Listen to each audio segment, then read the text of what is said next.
લક્ષ્ય ન્યૂઝ, એક નજર, એક લક્ષ્ય. મહેસાણા વીબી રામજી યોજનાને લઈ મહેસાણા જિલ્લા ભાજપની પ્રેસ. જિલ્લા ભાજપ પ્રમુખ ગિરીશભાઈ રાજગુરુ અને રાજ્યસભાના સાંસદ મયંકભાઈ નાયક દ્વારા પ્રેસ યોજાઈ. આ યોજનામાં કોંગ્રેસ ખોટી વાતો ફેલાવે છે. કોંગ્રેસ રામ અને ગામનો પહેલેથી વિરોધ કરે છે. યોજનામાં 125 દિવસ કામની જોગવાઈ કરવામાં આવી છે. ગાંધીજીના નામનો કોંગ્રેસ દુરુપયોગ કરે છે, મયંક નાયકે કહ્યું. યોજનામાં વધુ પારદર્શિતા લાવવામાં આવી છે. રિપોર્ટર કનુભાઈ પટેલ. डॉक्टर सुखाजी भाई, हमारा मीडिया इंचार्ज टीम, उपस्थित सौ पत्रकार मित्रों, देशना नरेंद्रभाई मोदी साहेब सौनो साथ, सौनो विकास, सौनो विश्वास और सौना प्रयास की बात करता હું આપના માધ્યમથી કહેવા માંગુ છું, મોદીજીના નેતૃત્વમાં વિચારધારા અને ગાંધીજીની વિચારધારાને જન જન સુધી, નીચે સુધી લઈ જવા માટે સ્વચ્છતા અભિયાન, લોકલ ફોર વોકલ, ગ્રામોથોન. સ્વાગત છે, હું સ્વાગત કરું છું ફરીથી આપનું. આ પત્રકાર પરિષદ લોકસભામાં જે સત્ર હતું એ સત્રમાં કેન્દ્ર સરકાર એ બિલનું નામ હતું આખું વિકસિત ભારત રોજગાર આજીવિકા મિશન ગ્રામીણ વીબી રામજી અધિનિયમ 2000 અધિનિયમ નીચે જે ગામડાઓનો વિકાસ થવાનો છે, જે મહાત્મા ગાંધીજીની પરિકલ્પના હતી, ભારતનો વિકાસ થાય, ગ્રામોદ્યોગ થકી ભારત સમૃદ્ધ બને. સાહેબ, આજે પ્રેસ કોન્ફરન્સ કરવાનું કારણ છે?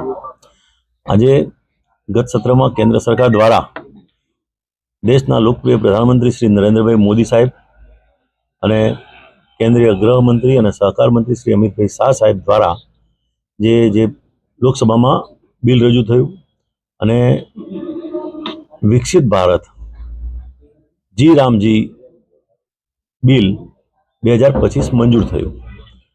એ આખી બિલના મુદ્દાઓ લોકો સુધી, દેશમાં જન જન સુધી પહોંચે એના માટે આજે પ્રેસ કરવાની જરૂરિયાત ઊભી થઈ છે.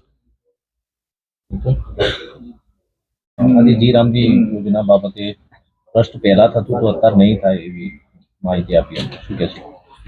દેશના યશસ્વી વડાપ્રધાન માનનીય નરેન્દ્રભાઈ મોદીજીની સરકાર દ્વારા ગત લોકસભા રાજ્યસભાના સત્રમાં વિકસિત ભારત રોજગાર અને આજીવિકા મિશન ગ્રામીણ વીબી રામજી બિલ પાસ કરવામાં આવ્યું. એ પહેલાં મનરેગાના નામે ઓળખાતું હતું. એમાં અનેકવિધ આધુનિક 2047ના વિકસિત ભારતને અનુલક્ષી અને ગામડાના લોકોનું રોજગારી મળી રહે, ગ્રામીણ વિકાસ થાય એ માટેની અનેકવિધ જોગવાઈઓ કરી અને આ બિલ રજૂ કરવામાં આવ્યું અને પાસ પણ કરવામાં આવ્યું. કોંગ્રેસ દ્વારા આ બિલનો દેશની પ્રજામાં અને ગુજરાતની પ્રજામાં નકારાત્મક પ્રચાર કરી અને લોકોની સિમ્પથી લેવાનો જે પ્રયાસ થઈ રહ્યો છે કાફી નિંદનીય છે.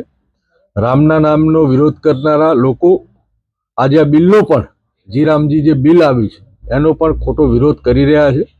માન્ય પ્રધાનમંત્રી સૌનો સાથ, સૌનો વિકાસ, સૌનો વિશ્વાસ અને સૌના પ્રયાસના સૂત્રની સાથે રાખીને કામ કરનારી મોદી સાહેબની સરકાર, ગુજરાતની અંદર ભૂપેન્દ્રભાઈની સરકાર, આ બંને ડબલ એન્જિનના સરકાર માધ્યમથી ગામડાઓ મજબૂત બને એના માટેનું આ બિલ છે અને બિલની પ્રજાલક્ષી સુધી સાચી માહિતી પહોંચે એના માટેનો આ પ્રેસ કોન્ફરન્સ આજે રાખવામાં આવેલી. સાહેબ, રામજીનો વિરોધ છે અને ગ્રામીણ ક્ષેત્રમાં હાલ પહેલા કરતા અત્યારે થોડો સુધારો થયો છે, એના કારણે આ બિલનો સુધારો કરાયો.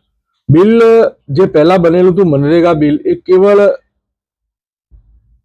મર્યાદિત કામોને લઈને યોજના હતી, પરંતુ જ્યારે સમય બદલાય ત્યારે સમયની સાથે કદમ મિલાવીને ગામડાઓની અંદર જે નવા વિકાસના આયામો બનાવવાની જરૂર હોય ત્યારે એને લક્ષ્યમાં લઈ અને માન્ય પ્રધાનમંત્રીજીએ 2047ના વિકસિત ભારત વખતે ગુજરાત અને દેશનું ગામડું કેવું હોવું જોઈએ, ગુજરાત અને દેશના ગામડાઓને રોજગારીની તક કેવી રીતે આપી શકાય એના માટે બિલની અંદર કૌશલ હોય, ગ્રામીણ હોય, ડેરી ઉદ્યોગ હોય, પશુપાલન હોય કે ફૂડ પ્રોસેસિંગ યુનિટ, આ બધા જ નવા જે આયામો છે એને સંકલિત કરી અને 125 દિવસની રોજગારી આપવાનો આ બિલમાં સમાવેશ કરવામાં આવ્યો છે.